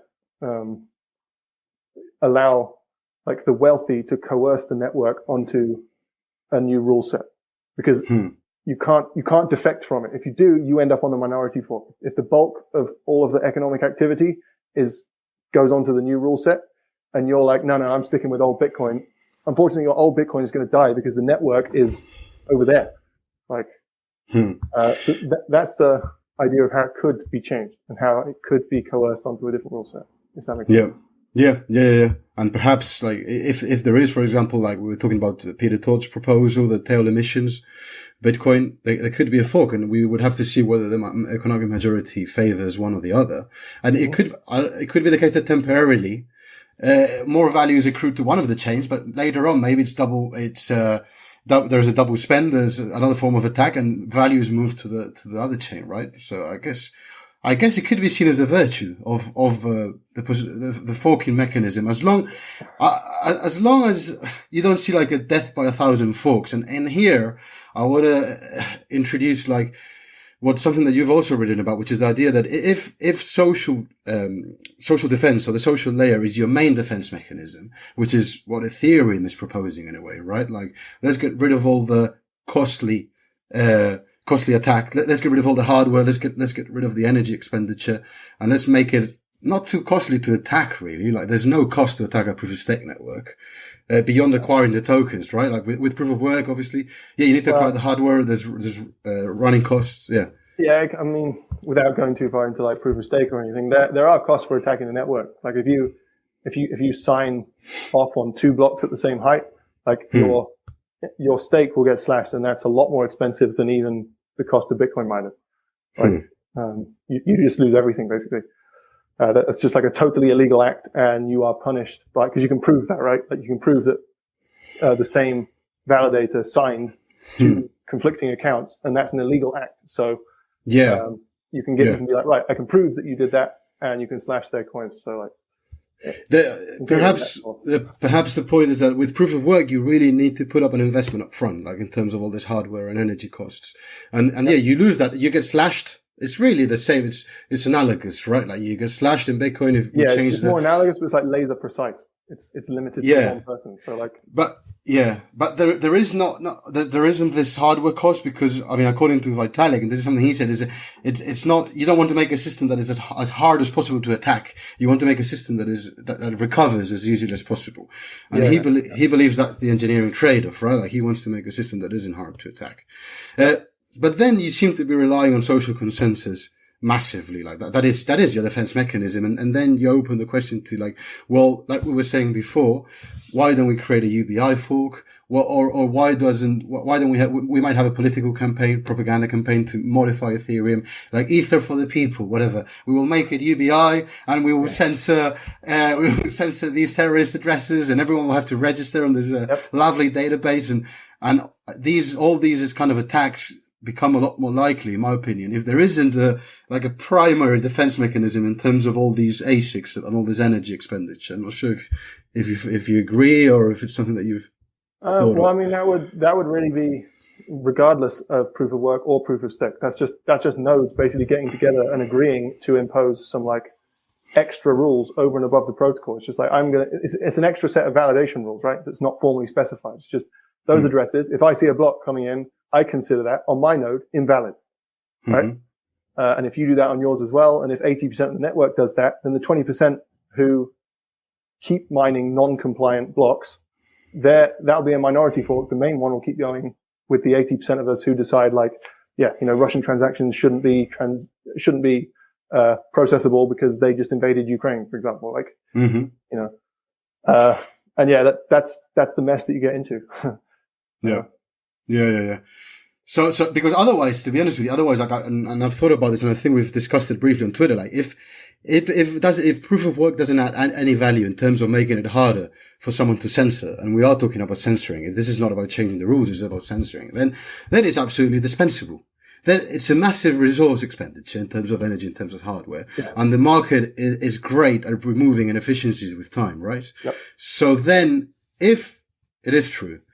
And I don't know if you still hold this view, but I think you did last time we exchanged messages on Twitter. If it is true that proof of work adds nothing in terms of resistance to censorship, resistance to censorship, then with time, you would expect the market to eliminate. Yeah, why are we paying for it? It's very fucking expensive to do it, right? It costs billions a year to the network. We have to pay that in transaction fees. Why bother? Like, if the way I normally express it is like, if you accept social forks as a way to undo any attack, right? So if a double spend happens, it's fine. We just social fork and we get rid of it. If someone starts censoring, it's fine. We just social fork and ignore their blocks. Like, right? Like if you accept that as a design paradigm, then there is no attack that can ever succeed. So you don't, back to the very beginning of the conversation and the question of the security budget and transaction fees, like it just doesn't fucking matter. Like it doesn't matter what it is. It could be 100 million a year, which is like very low, right? That would be fine because anyone who double spends is just going to get forked off by the community or whatever. So there is no need for a massive amount of hashing to be going on because you can't do anything. Yeah. Like, but perhaps just a small fee, like a small deterrence fee to make sure that, someone that's not bored at home just like decides to spend their free time. So you need some nominal amount so that you're not just like spamming, right? But, perhaps not like, as much energy consumption as the country of Norway or whatever. Yeah. It is an interesting point. And in fact, I don't know if you saw this video in 2013 or 2014, Adam Back and Gregory Maxwell talked about this. Like they kind of said, look, like the point of Bitcoin is not to like consume energy or to use resources. Like some people are confused and they seem to think that it's a good thing or desirable. They're very confused. Labor theory of value type of thing. Yeah. Or they ignore just like blatant truths about the nature of the environment, like climate change, which most of us are worried about. So then they believe like it's somehow like almost like an end of Bitcoin to consume energy, which is just frankly stupid. Like the ends are what we talked about at the beginning of the conversation: censorship, resistance, and a fixed supply. So what are the means to achieve that? I believe proof of work is one of the means that helps achieve resistance to censorship. It's not perfect, like you've pointed out, but I think it's one mean that adds a layer of resistance to censorship. It's the first layer of defense. Yeah. But if you're right, and it isn't even that first layer, then I would agree that it would seem reasonable with time that the market eliminates it and we get a fork, like a proof of stake Bitcoin fork that still has like the other characteristics of Bitcoin, like its second value proposition, which is the fixed supply, and everyone can run a node, which is something that isn't the case with many other blockchains, and it's important for governance, as we'll get into also. So yeah, but it depends on whether it's true or not that the Bitcoin proof of work adds that layer of defense. Yeah, in my opinion, it's kind of like other complex systems. They have different security mechanisms. Like if you look at an aircraft or a car, or in a car, you have your handbrake, you have your brakes, you have your ABS, you have all these security mechanisms that help you not die. And with Bitcoin, I believe it could be the case that we could think of proof of work of one of these systems. And just like driving a car with an airbag and a brake is safer than one that doesn't have one. Maybe a blockchain and a base money that has proof of work is safer than one that doesn't. That's how I think about this. Otherwise, because I'm not committed to proof of work in any way, I'm committed to the ends of Bitcoin, which is what adds value. I guess the thing is, when you put them side by side, if you accept the design paradigm where social recovery is okay, it kind of looks like proof of stake should be fine. Like there's all the same concerns about there's all legitimate concerns about how that feeds on itself to keep the wealthy, like that's all fine. But in terms of like the price performance, and how much security you get per unit of the currency, proof of stake seems to be a lot more powerful. So, it's all about whether you think that the social layer can provide adequate security, right? Like if you believe that, and all the political stuff we talked about. Like if you think if it's not a valid move, and Nick Szabo is a prime advocate of this position, right? It's like proof of work is final. Like it means immutable. And anyone who thinks it's not is a fucking idiot, and he blocks them. Like that's his opinion. But like if you don't think that, then and you think that social recovery is fine, and you don't think the political risk is a problem, that it won't develop into, questions of UBI or monetary policy and whatever, then in theory it can work. And there's also the case of people at Szabo that are committed to mutability. Like they might conclude, look, imagine there is a fork, like an OFAC, OFAC, like regulation is implemented. Let's assume that scenario happens, and in the future 60% of miners are in North America. And then like the US comes along and says, look, like these addresses are banned. So then Bitcoiners, we face it like a tough decision. It's like, okay, do we like fork? Do we abandon the longest chain rule? And do we like punish all miners? Not just the ones that are acting honestly, at least if we change the hashing algorithm. Or, do we take the position that not social consensus is not even a possibility? Like we will accept the censored chain and we will continue to value Bitcoin. And maybe in the future, hashing will become more distributed and these poor fellows will be able to transact again and they will recover their Bitcoins or whatever. But we are committed to immutability and to the longest chain rule. And we don't care if there's censorship. And because what we also care about is a fixed supply. And I dictate that with my node. I might not be able to dictate resistance to censorship, but I dictate the supply of Bitcoin. And that is what gives it value to me. Do you think that is also an option or?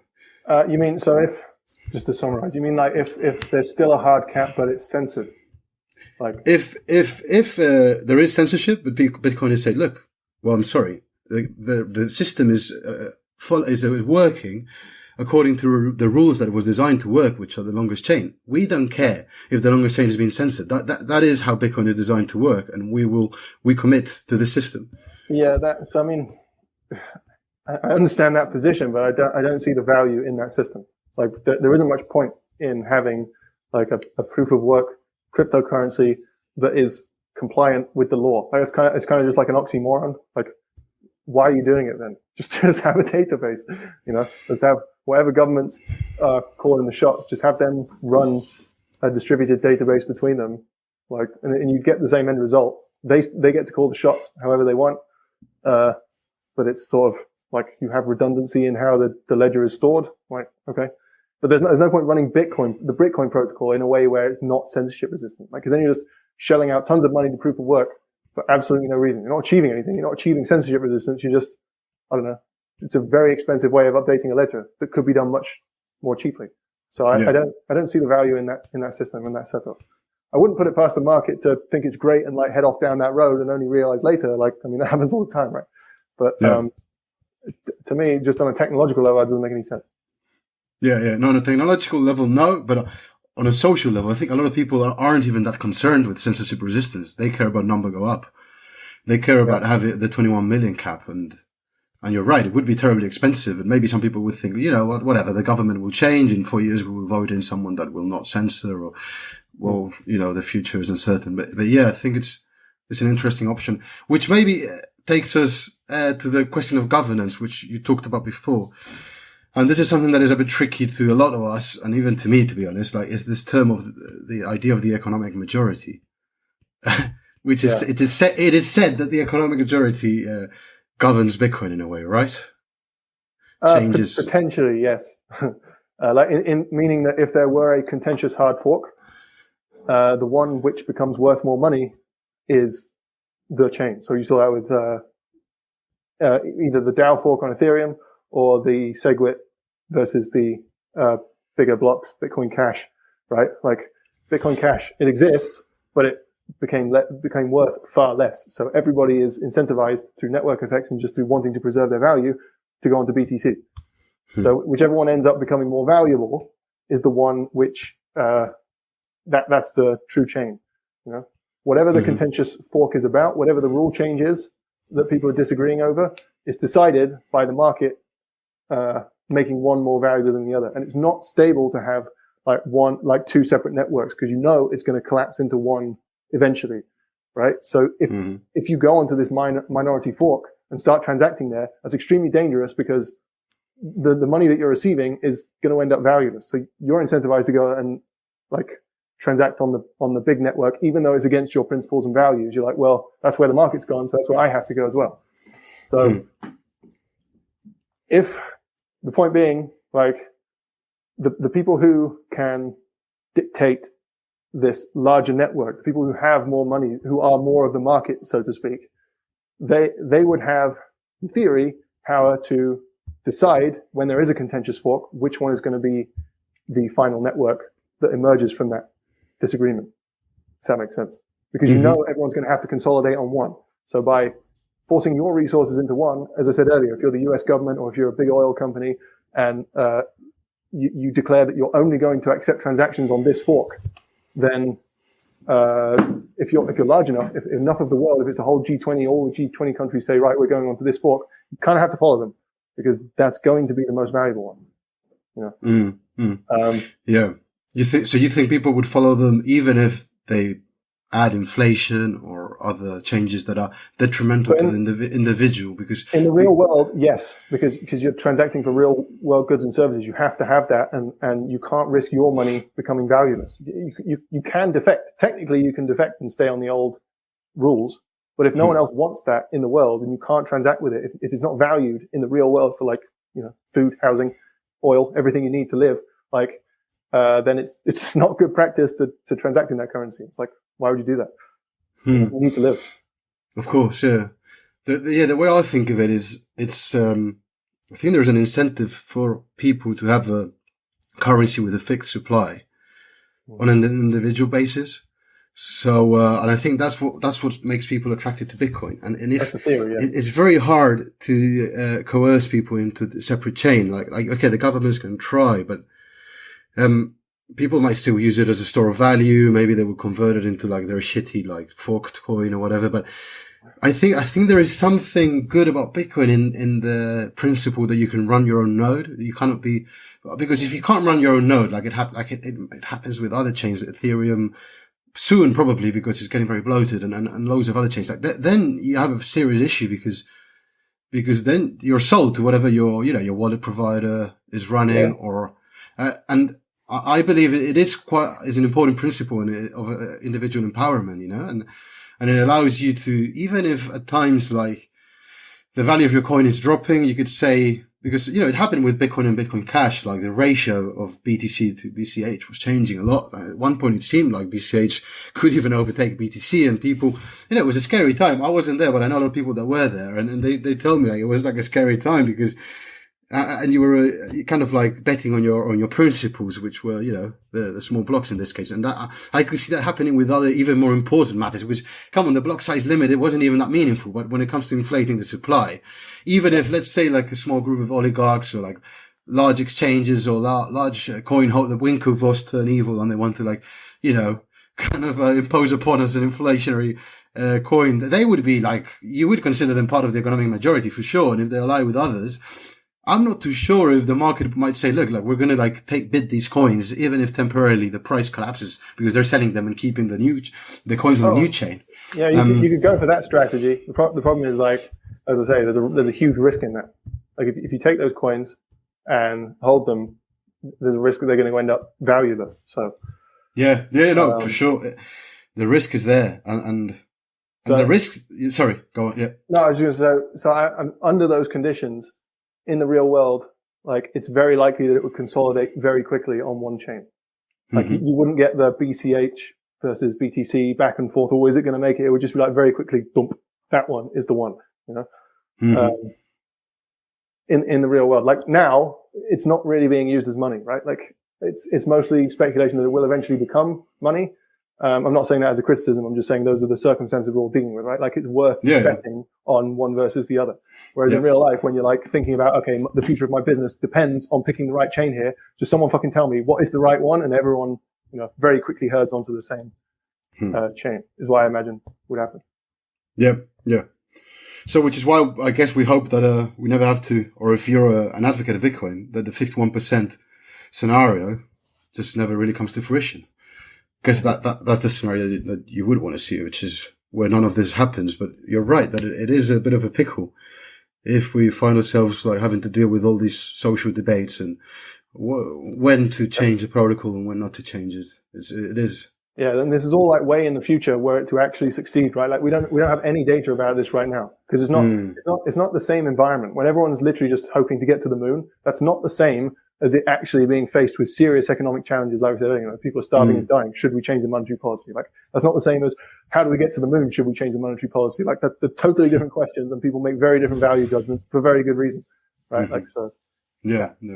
So it's been fascinating and slowly to like start wrapping up because we've been going for a while now, and it's been great. So I wanted to ask you about like the future for Bitcoin. Like, what do you think? What do you personally believe is the most likely outcome for Bitcoin, and why? I don't know. I mean, it probably end up as a black market currency. The size it is now, maybe smaller. I don't really know. But I think if it gets past a certain size, or even if it doesn't, the government is going to come after it eventually. Like, I think this tornado cash thing is maybe a first domino in, I know it's not related to Bitcoin, but it's in terms of their understanding of crypto, government officials. I mean, it's quite a revealing sort of moment. It's throwing up a lot of information that's kind of showing that there is no point in these systems if they're not censorship resistant. Like, because the way it's been going so far is everyone in the crypto industry has been saying, there's all this innovation. It's like the internet, we're just going to get this huge explosion of really valuable, products and things that's going to come out of it, Web3 and blah, blah, blah. And so governors are there sort of thinking, well, we don't want to squash that, right? But that's a myth. Like it's not that kind of a proposition. It's not like the internet. It's a huge regulatory change. It means that, anything that you were stopped from doing before, like if you compare BTC Pay server to Stripe, for example, like those are both ways of receiving payments. The only difference between them is one is not subject to the law. It's open source software that you can use to receive even if you're a drug dealer, right? Like, but the only kind of businesses that you could create with BTC Pay server that you couldn't create with Stripe is ones that are banned by the law. That's what you're going to get an explosion in is, illegal business, currently illegal businesses, which is not a value judgment. I'm not saying whether that's good or bad. There are, as we said right back at the beginning, laws are unjust in various different places. I personally do lean on the side of like, we do need laws and regulations, but I appreciate and understand the position that we don't, or that they're bad on net, whatever. Kind of got away from the original question and forgot what it was. Sorry. No, the question was, what do you think is the most likely outcome? Oh, yeah. So I think once that part becomes clear, and we understand, like, okay, this is really just like about radical deregulation of money and finance, and it's not like the internet. There aren't going to be Googles and Amazons and whatever that come out of this. That's a myth. Yeah, it's the myth they've been operating under for the time being. But now with this tornado cash thing and also seeing that it's like baked into the protocol, like ETH and Bitcoin, they don't make sense if they're not censorship resistant. Like it's just, there's nothing there if that's the case. So with that understanding, if that gets into the head, they're like, well, why the fuck wouldn't we ban this? Like what's in it? Do you think the most likely outcome is going to get banned, crushed to the ground by the state? Yeah. No, that's fair enough. Most likely. And within the next sort of few years, that's probable. What would stop that would be enough people holding it that it becomes politically unpalatable to do it. Right. So if as Bitcoin is desperately trying to have happen right now, like if you can get it deeply embedded enough in society that it's on enough American balance sheets that the US government can't actually make that decision because it's just going to be too unpopular. It's going to cause too much chaos for all those businesses. Like, then it couldn't be done. I think that's what's kind of, and that's the strategy, And so many people own Bitcoin because they are fed up with the current system. They're just like, they've been this fiat money that has been forced upon people. Like, clearly, like, people are starting to see some issues with it. I think, I'm in Spain at the moment. Inflation is 10%. I think it's even worse in the UK, or it's around that level. So people are like fed up and they're looking for alternatives. And if your politician that you voted comes across, it's like, look, I want to ban this thing. I reckon there's more and more incentives to kind of favor the opposite direction, which would be adoption and really embracing it, because there's a political price to be gained by really being vocally in favor of Bitcoin. Yeah, they have to put together like a real case. They have to show all of the money laundering activity, all of the fraud, the ransomware, if the cartels are using it, which we know they are, like what scale is that? How large is that? If that gets to be a really significant scale, so it's kind of like acting like a honeypot, if you see what I mean, like all this nefarious activity is on it, then you can make a case from a national security point of view to be like, okay, all of our enemies have just loaded themselves up on top of this thing. What if we blow it up? And then it's on the politicians to deliver that message. So. Yeah. So you think it depends, and I guess the opposite could be true. Like a lot of people think, look, like most crimes are conducted with cash. HSBC. Bitcoin is a lot more efficient though. Bitcoin is we have to be honest about that. Like, yes, cash is good, but that cash is also a fucking massive pain in the ass for drug dealers. Like, using large sums of cash is not easy. But it's not. I was under the impression that it's not really a great tool. In case any criminals are listening to us, it actually leaves like a real trace, and a lot of people have been captured. They have been captured. Now. Like it does now, but we all know like we're building towards on Bitcoin. There will be privacy in the future. Like it's being built in a way where in a few years' time, the most economical way, the most cost-effective way for you to use Bitcoin will be to use it privately, to engage in coin joins. That will be a smaller transaction footprint for you, and so it will be cheaper to do that. That's very clever piece of engineering, which is coming down the pike. And for now, like, it actually works in Bitcoin's favor to be traceable. Like, because then law enforcement is like, oh yeah, great. Chain analysis is over there. They tell us where everything's happening. But I mean, like, that's not going to last. So that's another. Okay. Yeah. Well, so then, we'll have to see then how that transpires. But basically, you don't believe that the risks that you outlined in terms of like a double spending or a censorship attack are not as likely. You don't think those are as likely. They are. I don't think it'll actually get that far. No. You think it'll be out just in practice it'll be a ban first. Yeah, I think it's interesting to explore those things. Yeah. That's because interestingly, that's also another consideration from a like government point of view is if, as I just described with the cartel a minute ago, like in North Korea and everything, if they load themselves up on Bitcoin, well, that also applies to you. If you load yourself up on Bitcoin and this asset that's supposedly, censorship resistant and this magical thing, but it's not. And if China on the other side of the planet has the capacity to destroy it, that's a serious problem, right? Like you're loading yourself up on something that's making you vulnerable in the way that I just described the cartel would be. So I guess they'd have to factor that in. But then that goes full circle all the way back again to, well, if it's that far embedded in society, people are just going to fork and recover it anyway. So like China couldn't really attack it, and blah blah. It's a huge amount of complexity in there, which it's so complex. Like the game theory is fascinating. You could even see a future, and this has been posed by some other people, is where there's like a hash rate war, like a hash race almost, like where states, like, you know, Bitcoin becomes such an important asset. Let's say that it reaches, I don't know, 10, 20 trillion or whatever. Then, you know, states could be incentivized to actually like invest in the hash rate to keep it distributed so that they cannot be censored out of the chain. That doesn't really make a huge amount of sense to me either, right? Because then your security is dependent on governments. Like, no one can afford to outspend other governments other than governments, right? So it's kind of, at that point, if the integrity of the entire network depends on, say, the US government deciding to defend it, well then, what's the point? Why don't we just use the dollar? That's the one they defend right now. Like, you know, they could simply they could decide at any point to be like, well, we're not going to defend it anymore. Like, or we're only going to defend it if we change onto these rules, kind of like we described earlier with the, you know, being able to coerce people onto a certain rule set. It's, again, it just like gets very messy. It's hard for me to see how it remains stable, but. Well, if it becomes so valuable that the optimum strategy, or the Pareto optimum strategy, is like, look, I cannot destroy it, but I cannot allow another entity to destroy me with it or to censor me out of it. So I need to take part in it somehow. I need to take part in it. I need to, so that I don't get censored out of it. Yeah, that's basically like government scale FOMO, right? Like. Something like that. Yeah, but anyway, like you say, it is a complex matter. And the game theory behind it is fascinating. So anyway, I think we can like just start wrapping up things. Yeah, I just wanted to 10 minutes. Yes, I just wanted to ask you, obviously, mate, thanks so much for coming on. Like, it's been fascinating. And just to close down, so are you invested in Bitcoin? A little bit, but not significantly. Nothing worthwhile that's like going to change my life or anything. Yeah. So what makes you invest in it? Just out of interest, if you don't believe it. It's like it neutralizes your mind. Like, you're not, you know, when it goes up, it's good. When it goes down, but it's not. It's enough to just not care. Like, it's not. I don't know.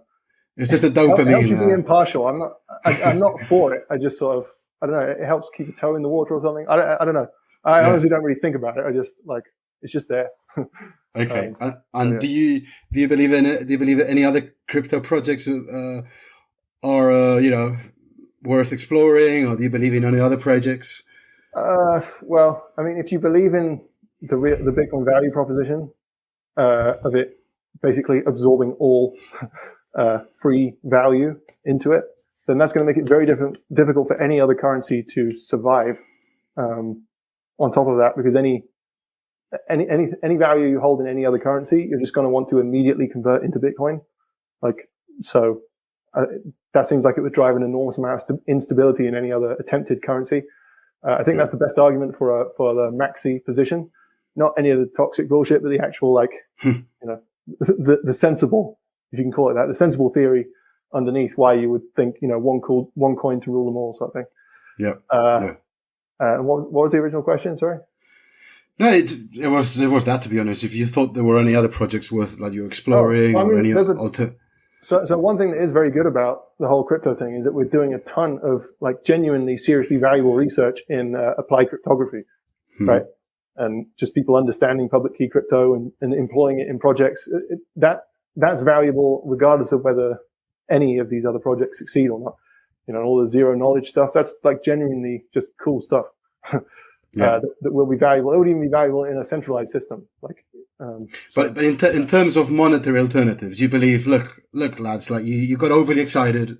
Nothing is going to work. Like, just like accept fiat and you know. Like, you know, ETH has this idea of ultrasound money. I don't know. I can't say whether I can't call that a zero probability. You know, a 0% chance of success or whatever. Like, maybe, I don't know. But you don't see any real alternatives to the current, to the monetary system. I don't think so. I mean, you've got fiat, gold, and Bitcoin. Really, I think. But ETH is there; it's doing its thing. So I don't know. Cool. I don't really have strong opinions. Cool, man. Well, it's been an absolute pleasure. Like, it's been fascinating. I really enjoyed chatting with you. So thanks so much. Yeah, man, likewise. For the time. And so where can people find you, follow your work, get in touch? At Joe Kelly 100 on Twitter. Yeah. Same on Medium as well. If you link those articles, you find me there. That's probably good. I'll put the links to the articles because they're brilliantly written and they're just fascinating. And I personally learned a lot from them. So thanks so much again. And hopefully chat to you soon. Yeah, man. Talk to you soon. Bye. Bye. Bye.